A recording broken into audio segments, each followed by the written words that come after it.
எல்லாருக்கும் நமஸ்காரம். இன்னைக்கு திருக்கோளூர் பெண் பிள்ளை ரகசியத்துல 20வது வார்த்தை. 20வது வார்த்தை என்னன்னா, திருக்கோளூர் பெண் பிள்ளை ரகசியத்தை நம்ம இது வரைக்கும் பார்த்துன்னு வரோம். இதுல இன்னைக்கு 20வது வார்த்தையை சொல்றேன். அகம் வேத்மி. அகம் வேத்மி என்று விஸ்வாமித்திரர் போலே அப்படின்னு சொல்றா. விஸ்வாமித்திரர் பகுதி நான் சொன்னேன்னா, அகம் வேத்மினா எனக்கு தெரியும், எனக்கு தெரியும் அர்த்தம். அகம் வேத்மின்னு இருக்கு. அகம்னா என் உள் மனசுக்கு, வேத்மின்னா அறிவேன் அப்படிங்கிறது, என் மனதுக்கு அறிவேன் அப்படிங்கிறது. இதை விஸ்வாமித்திரர் ராமரை கூப்பிடும்போது தசரதர்கிட்ட சொல்ற இந்த வார்த்தையை. அதுக்கு முன்னாடி இந்த விஸ்வாமித்திரரோட கதையை கொஞ்சம் கேட்போம். நம்ம இந்த திருக்கோளூர் பெண் பிள்ளை ரகசியத்தை நம்ம எடுத்தது காரணமே இதுதான். இந்த மாதிரி பல கிளை கதைகளை தெரிஞ்சுக்கணும், வளையாவரியா தெரிஞ்சுக்கணுன்றதுக்காக தான். இது ராமாயணத்தோட மற்ற பாரதம் அந்த கதைகளோட நீங்க சேர்த்து படிச்சீங்கன்னா கிளை கதைகள்ல உள்ள டீப்பா தெரியாது. இப்ப இது தெரியும். இப்ப இதுல நம்ம இந்த விஷயத்த விஸ்வாமித்திரரை பத்தியே தனியா கேட்கலாம் இல்லையா? விஸ்வாமித்திரர் ஆன வரைக்கும், அப்புறம் அவர் தவம் பண்ணி நிறைய என்னென்னலாம் பண்ணாரு, அதெல்லாம் வேற. விஸ்வாமித்திரர் ஆன வரைக்கும் நம்ம என்னன்றதை பார்ப்போம். காதின்னு ஒரு அரசன், காதின்னு ஒரு அரசன். அவனுக்கு சூரியன்னு ஒரு ஒய்ஃப், பிரசூரியைன்னு பேரு, பிரசூரியைன்னு பேரு. காதி பிரசூரியைக்கு சத்தியவதின்னு ஒரு பொண்ணு பிறக்கிறான். சத்தியவதி, அந்த சத்தியவதியை நல்லா வளர்க்கிறார் அந்த காதி, நல்லா வளர்த்து ஆளாக்குறார். அந்த காதி நல்ல நல்ல அரசன், சிறந்த அரசன். அவனோட இதுல அவரோட சேதி நாட்டு அரசன் சொல்றான்.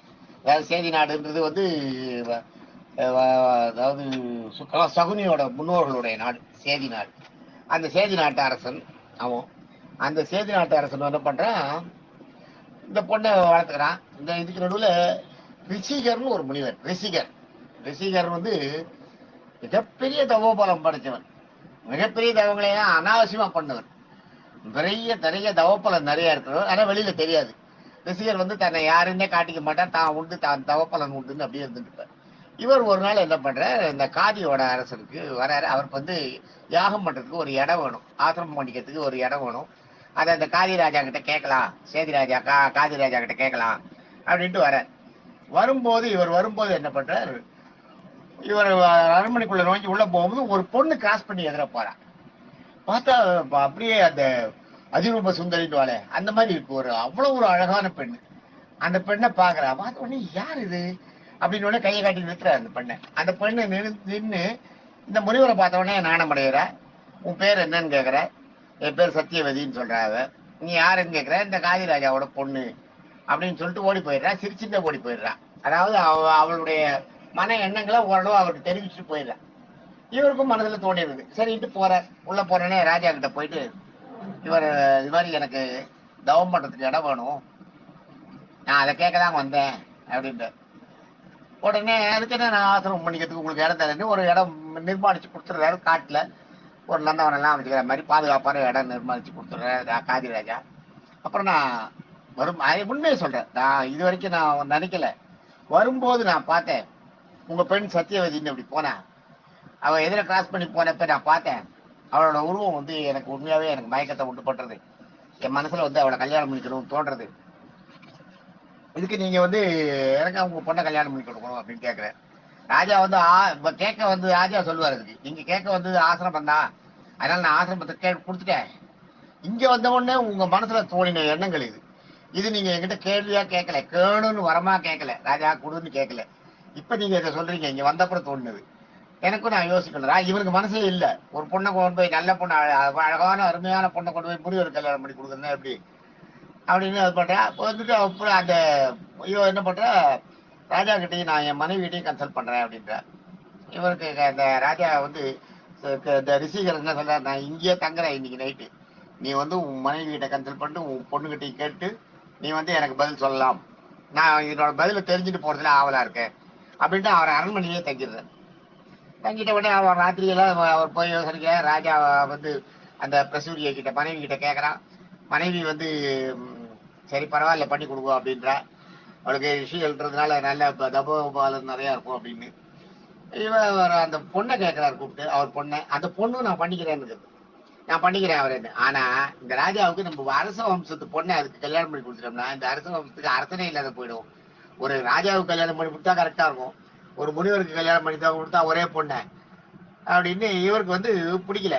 ஆனாலும் ஒய்ஃபுக்கும் பொண்ணுக்கும் பிடிச்சிருக்கு, வேண்டாம்னு சொல்ல முடியாது, கொடுக்க மாட்டேன்னு சொல்ல முடியாது, அவளோட இதுவாயிடும். அதனால போயிட்டு மறுநாள் இவர் வந்த உடனே இவரை கூப்பிட்டு, நான் வந்து எனக்கு ஒண்ணும் இல்லை, எனக்கு ஒரே ஒரு விண்ணப்பம் தான், ஒரு காது கருப்பா இருக்கிற, ஒரு காது கருப்பாவும் மீதி உடம்பு ஃபுல்லா வெள்ளையா இருக்கும், கொழும்பு உள்பட.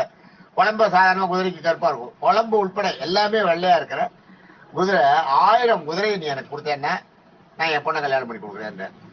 இது நடக்கிற காரியமா? அது எல்லா குதிரையுமே காது கருப்பா இருக்குமா, இல்ல எல்லா குதிரையுமே குழம்பு உள்பட வெள்ளையா இருக்குமா? முழு வெள்ளையா இருக்கும், ஆனா ஒரு காது கருப்பா இருக்கணும்ன்ற இவன். ஒரு காது கருப்பா இருக்கிற 1000 குதிரையை கொண்டு வந்தா இது மாதிரி ஒரு அரிதான ஒரு கேள்வியை போட்டா வர முடியாது, பண்ண முடியாது இல்லையா? ரிஷிகள்கிட்ட நம்ம கொடுக்கலன்னு சொன்ன மாதிரி இல்லை, ரிஷிகளை நம்ம மறுத்தா மாதிரி இல்லை. ரிஷிகள்கிட்ட நீங்க நம்ம ஒண்ணு கேட்டு இதை கொடுத்துட்டு அதை வாங்கிட்டு போங்கன்னு சொன்னா ரிஷிகள் வரலன்ற மாதிரி அது மாதிரி போயிடும். அதனால இவர் என்ன பண்ற, அந்த மாதிரி சொல்லிடுறாரு. சொன்ன உடனே இந்த ரிஷிகள் என்ன பண்றாரு, சரி போறேன்ட்டு போறாரு. உடனே இவர் தப்போ மகோத பசி, இவர் வந்து ஏதாவது கூப்பிட்டு நம்ம கிட்ட கேட்பாளான்னு ஒவ்வொரு தேவர்களும் ஏங்கிட்டு இருக்கா.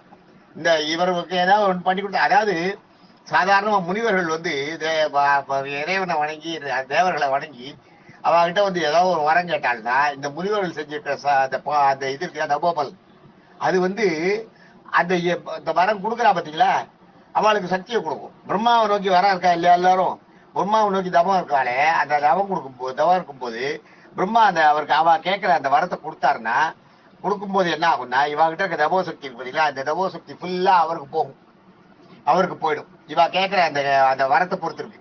அந்த வரத்தை அவர் கொடுத்தாலே இவகிட்ட இருக்க தபோ சக்தி அவருக்கு போயிடும், அவர் இன்னும் ஸ்ட்ரென்தன் ஆயிடுவார்.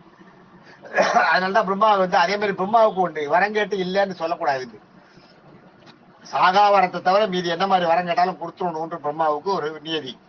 அது மாதிரி ஒரு பிரம்மாவுக்கு ஒரு கட்டளை.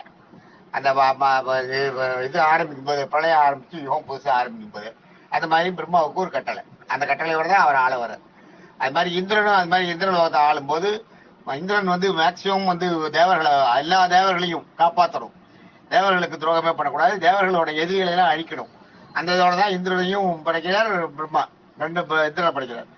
அது அது போட்டோம். இவர் வந்து என்ன பண்றார், இந்த ரிஷிகர் வந்து போய் வருண பகவான் வந்து வருண பகவானை கூப்பிடுறாரு. இவன் பயங்கர தவோ சக்தி படைச்சவர் இல்லையா, வருணன் உடனே எதிர வந்து இருக்கிறான். இவருக்கு எதிர வந்து நின்று நீங்க என்ன வேணும் சொல்லுங்க, என்ன வேணும், என்ன கூப்பிட்டது காரணம் என்ன, இன்னும் பலவாறு அந்த ரிஷிகரை பூஜித்து என்ன வேணும் உங்களுக்கு, என்ன வேணும் சொல்லுங்க. எனக்கு இந்த மாதிரி நான் ஒரு பொண்ணு மேல ஆசைப்பட்டேன், அதை வந்து கேட்கும்போது அந்த ராஜா வந்து என்னால முடியாதுன்னு நினைச்சுட்டு ரிஷிகர் அந்த ராஜா இந்த ரிஷிகன் வந்து என்னால இதை செய்ய முடியாதுன்னு நினைச்சுட்டு ஒரு முட்டாள்தனமான ஒரு இதை கொடுத்துருக்கான். ஒரு காது கருப்பாவும் உடம்பு பூரா வெள்ளையா இருக்கிற குதிரையாயும் 1000 குதிரையை கொண்டு வாங்க தான் கல்யாணம் பண்ணி தரேன்னு சொல்றான். அதுக்குதான் உன் உதவியை நாடி வந்திருக்கேன், நீ எனக்கு அது மாதிரி பண்ணி கொடுக்கணும்னு நான் இப்பயே உங்களுக்கு பண்ணி தரேன், அதனால நான் பெரும் பேர் அடைவேன், உங்களுக்கு உதவி. அதை சொல்ற அவ்வளவு பெரிய ரிஷிகர் வந்து அவ்வளவு பெரிய தபசி. ரிஷிகர்கிட்ட வருணன் என்ன சொல்றான், நீங்க நான் வந்து இதை உங்களுக்கு பண்ணி கொடுக்கறதுனால பெரிய பேர் அடைவேன் தான் அப்படின்னு சொல்லிட்டு பண்ணி கொடுத்துறான். 1000 குதிரையை கொடுத்தவொடனே 1000 குதிரையை ஓட்டு வந்து ராஜாக்கு முன்னாடி நிறுத்துறாரு இவர் ரிஷிகர். நிறுத்துற உடனே ராஜா காதி ஆடி போயிட்டான். எப்பா இது எப்படி முடிஞ்சது, இது பண்ணிட்டாரு, வாக்கு தவறக்கூடாது, இனிமே கொடுத்துதான் ஆகணும். பெரிய தபோ ரிஷி வருன்றதும் தெரியுது, அதுல கொஞ்சம் பெருமையாவும் இருக்கு. ஆனா நாட்டுக்கு ஆளறதுக்கு வரமாட்டாரு, இளவரசன் ஆக மாட்டாரு.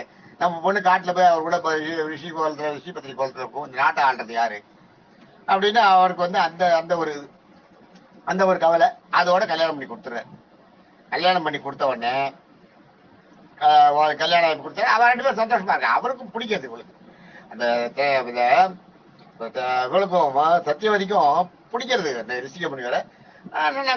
பண்ணிட்டு இருக்கா, நிறைய சேவை பண்றா, ஆசிரமத்துல அவர் தேவையான எல்லா சேவையும் பண்றா. ஒரு நாள் அவருக்கு ரொம்ப மனசு வச்சு குளிர்ந்து போய் சந்தோஷமா இருக்கும்போது அவர் சொல்றாரு, உனக்கு என்ன வரம் கேளு நான் தரேன் அப்படின்னு சொல்றாரு சத்தியவதி கிட்ட. சத்தியவதி என்ன சொல்றா, நான் எனக்கு வேணும் போது கேட்கறேன் அப்படின்னு சொல்றான். உடனே நான் இப்ப இல்ல, ஆனா எனக்கு வரம் தேவைப்படும் போது, இப்ப எனக்கு ஒண்ணு இல்லை, நீங்க எனக்கு எல்லாம் கொடுத்துட்டு இருக்கீங்க, உனக்கு கவலை இல்லை, ஆனா எனக்கு வரம் தேவைப்படும் போது நான் கேட்கறேன் அப்படின்னு சொல்றேன். சரின்ட்டு அனுப்பிடுறேன். இப்ப இவளோட வந்து வரம் இவருக்கு கொடுக்கறத கமிட் பண்ணிட்டார் அவர். அவர் கமிட் பண்ணிட்டார். மீதி நம்ம நாளைக்கு பார்ப்போம். தேங்க்யூ.